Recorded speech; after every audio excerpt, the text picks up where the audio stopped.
The postseason ended way too soon for the Boston Bruins, and after some lengthy season in review opportunities, we're now turning our attention to the offseason and a quick preview of what we can expect from Don Sweeney here on today's episode of Locked On Boston Bruins.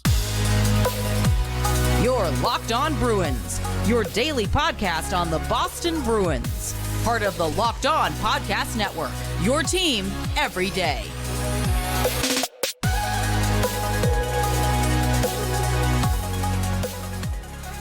What is up, Bruins fans, and welcome back to the Locked On Boston Bruins podcast. I'm your host, Ian McLaren, and this is a daily show where we discuss all things Spoked B.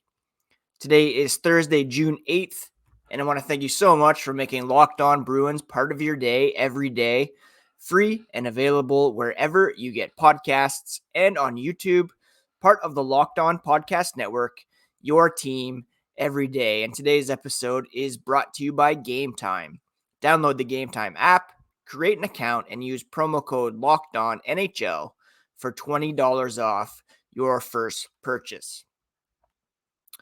Those of you who have been sticking around since the Bruins ended their playoff run way too early will have heard our season in review episodes looking at key players, the front office, the coaching staff, free agent signings, traded deadline acquisitions, and the rest. With Game 3 of the Stanley Cup Final going tonight, I'm beginning my look at offseason priorities for the Boston Bruins and a quick preview today of what the offseason may hold. And once again, it all kind of hinges on whether or not Patrice, Begeron, and David Krejci will be back. This time last year, there was questions about whether or not Begeron would retire, and the possibility of David Krejci coming back to the Boston Bruins after spending a year playing in his native Czechia. For me, I thought Begeron would be back, but Krejci was a big question mark. It's one thing to just resume your time with the team, another to leave and then come back altogether. Now, as I talked about the other day, perhaps the firing of Bruce Cassidy played a part in that. And while you can question whether or not the Bruins would have fared better in the playoffs with Cassidy over Jim Montgomery, the reality is the team may have looked completely different, and it's unlikely that they have this record-setting regular season without that change behind the bench. Both Krejci and Begeron said they were going to take some time after the loss to the Florida Panthers to talk things over with their families, to assess where they are at physically, mentally, emotionally, spiritually, and make a decision, ideally, prior to the start of free agency, which is on, the first week of July. So we have about 3 weeks to go until that time, and hopefully we will hear some decision one way or the other from both of those guys in the coming days. It's possible both will be back. It's possible neither will be back. It's possible that Begeron comes back and Krejci does not. I'd be surprised if it was the other way around where Krejci comes back and Begeron does not. Now,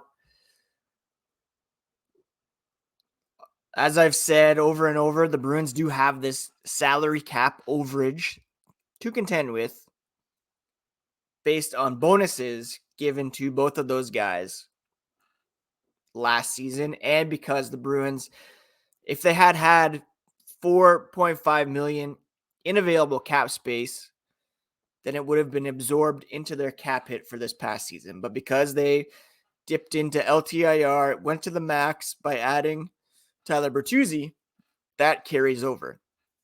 If you have that 4.5 million without Bergeron and Krejci in the lineup, it's difficult to swallow. Let's say both come back and sign similar deals to what they had this past year. That would be, say, 3.5 in actual salary being paid to them against the cap, and then the 4.5 million bonus. You're getting two top centers back, 8 million total against the cap with the bonus overage and their cap hit combined. Now, of course, you just be pushing it to next season, assuming that you are doing the bonus laden deals once again. But that's not super difficult to swallow to have 8 million against the cap, say 3.5 combined AAV, and the bonus overage. You can accept that 8 million for your top two centers. However, if they don't come back, you're stuck with that 4.5 and you don't have your top two centers from this past season in the lineup. And that's obviously a problem. So a lot hinges on their decisions. They're still very effective players. Obviously, Patrice Bergeron is up for another Selke trophy, could very well win it. And they're still, fairly, I don't want to say fairly not too elderly, I guess, for hockey terms. They're both 37 years old. Yes, that's pushing it, but there's guys who have played longer than that. It's easy to see them going for another couple years if they wanted to. So a lot hinges on whether or not Bergeron and Krejci will be back. And if they do come back and sign for minimal contracts, that combined with the bonus overage is a palpable amount to absorb for having top two centers back in the lineup. But again, if you just have the 4.5 with no bodies to show for it, that's when you're going to have to explore some more cap relief. And we're going to talk about that here in a moment. But first, a quick word about today's primary sponsor, our friends over at Game Time. Now, Game Time is a fantastic ticketing app that gives you low prices and last-minute deals for sports, music, comedy, theater near you. They have killer deals on last-minute tickets and a best price guarantee, so you can stop stressing over the tickets and start getting hyped for the fun you'll have. I just got tickets the other day through Game Time for City and Color, Ben Harper in Toronto this summer. I got images of seat views, easy to find tickets, and again, they had that low price guarantee. If you find tickets in the same section and row for less, Game Time will credit you 110% of the difference. All you have to do is download the Game Time app, create an account, and use code LOCKEDONNHL for $20 off your first purchase. Terms do apply, but again, just create an account, redeem code LOCKEDONNHL for $20 off. Download Game Time today. Last-minute tickets at the lowest price, guaranteed. Thank you so much once again for making Locked On Bruins part of your day every single day. Free and available on your favorite podcast app. And everydayers can expect Free Agent Friday on tomorrow's episode, where we will look at some players the Bruins could pursue in free agency, beginning with some of their own free agents, hopefully, ideally, Tyler Bertuzzi. We'll talk about that a little later on today's episode as well.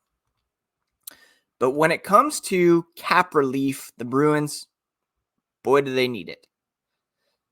David Pastrnak is starting the first season of his $11.25 million contract. That combined with Charlie McAvoy's $9.5 million AAV. That takes up almost 25% of the cap combined between those two players. That's significant, and we know that other teams around the NHL with top heavy lineups struggle to compete. It's difficult to have those elite players under contract and then build a team around them. They have a couple contracts up front and on the blue line that they might look to move, even if they're hard pills to swallow and might make the team not as good for next season. Case in point, you have Taylor Hall, 31 years old, making $6 million over the next 2 seasons. He was relegated to a third line role. He's not even really getting power play time. If he's going to be in your top 6, then that's palpable. It's okay, but you can't have him on the third line in a diminished role if you're making $6 million per season. Charlie Coyle at 5.25. Say you're going to have Bergeron and Krejci back. You have Pavel Zacha in the mix. Coyle may be overpriced for a third line center at 5.25. If Bergeron and Krejci are gone and you have Coyle and Zacha making $10 million combined against the cap as your first 2 centers, I mean, that's good value perhaps, but there's questions about whether or not they can carry that load. So Coyle, I think, is a candidate to be moved. Both of these guys do have no trade protection. 10-team no trade list for Taylor Hall, an 8-team no trade list for, a 3-team no trade list for Charlie Coyle. So they can be moved. It's a question of whether or not there's a market for these guys at 31 and what you'd get in return. Likely not much. Now, on defense, there have been reports that the Bruins are having buyer's remorse with regards to Hampus Lindholm. Don't know how much validity there is there. He doesn't have any no move protection until 2027. So it's possible he could be moved. But again, remember how good he was playing earlier on in the season. Norris candidate. He was hindered down the stretch due to injury, clearly affecting him in the playoffs. It's more likely that, ideally Mike Riley will be moved with his $3 million cap hit. Bessie. It's possible Derek Forbort could be moved with his $3 million cap hit. Likely more of a market for Matt Grzelcyk or Brandon Carlo. Ideally, you keep those 4 guys to maintain the top 4, which was very effective this past season. Jakub Zboril coming in as well to possibly play on the third pairing. Somebody's got to be moved off the blue line. They have too many commitments there and cap hits that are bogging them down. You can't have Mike Riley dead money again. Not sure it's worth bringing Derek Forbort back if there is a market for him or potential buyouts. So we'll see what happens there. And then on the very back end, in goal, there's always the possibility that they shed some cap space by trading Linus Ullmark.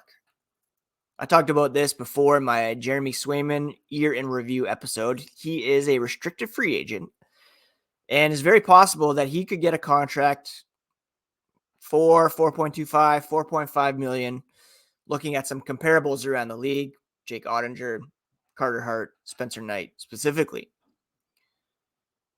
last season or the past couple seasons, they were able to have that tandem of Swayman and Ullmark combined for about $6 million between Ullmark's $5 million and Swayman's entry-level deal.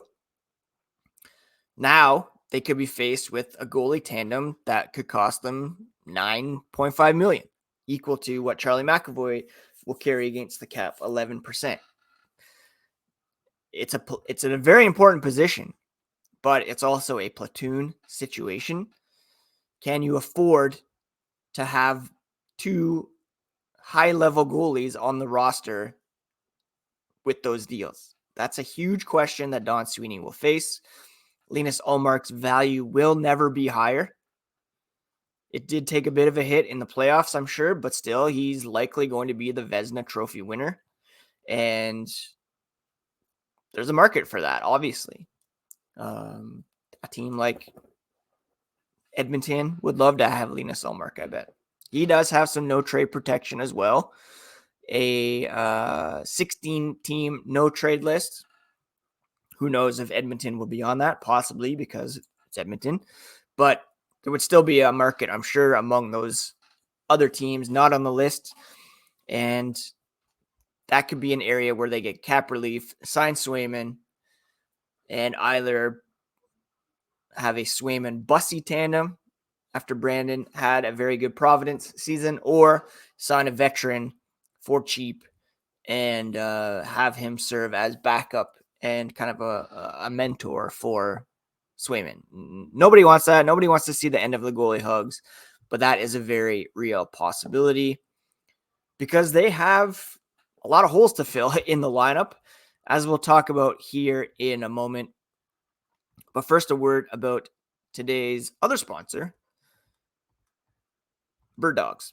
Now, Bird Dogs, I got a couple pairs of their shorts in the mail a few weeks ago, and I cannot take them off. They are so comfortable. I'm not going to lie, they make my legs look pretty good. Bird Dogs stretch khaki shorts are designed to fit slimmer through the thigh and leg, giving a truly sculpted look. They fit way better than regular shorts that are made of stiff, restricting cotton. Bird Dogs fixed that issue by inventing cloud knit fabric that looks just like khaki but stretches, so you get a way slimmer fit without having to sacrifice movement. They also have anti-stink sweat wicking fabric that keeps you cool and dry all day long. Go to birddogs.com/lockedonnhl and enter promo code LockedOnNHL. With your order, they will throw in a free Yeti-style tumbler. That's birddogs.com/lockedonnhl for free Yeti-style tumbler. Bird Dogs have been treating me oh so well. I love wearing mine, and you will not regret it. So check them out at birddogs.com/lockedonnhl. The Boston Bruins have several holes to fill on the roster because they have quite a few free agents to contend with. I mentioned Begeron, Krejci. You also have Tyler Bertuzzi, Nick Foligno, Garnet Hathaway, Thomas Nosek up front, Connor Clifton, Dmitry Orlov coming off the books. They do have already 7 defensemen under contract on the back end, have to shed some of that, in fact. And then in net, Jeremy Swayman's a restricted free agent, as is Trent Frederic. Now, I saw Frank Saravelli of Daily Faceoff today talking about how Trent Frederic is arbitration eligible and could command up to $2.53 million on his next deal. And whether or not the Bruins want to take that on or if they look to trade him. I don't know if they'd get the same value as Tanner Janot did with Nashville, but it's a similar player, as I talked about in his season in review episode. And it could be a possibility where they just cut bait with Frederic and recoup some assets, kind of not banking on him replicating that 17-goal season. I talked the other day about some players who could make the jump up.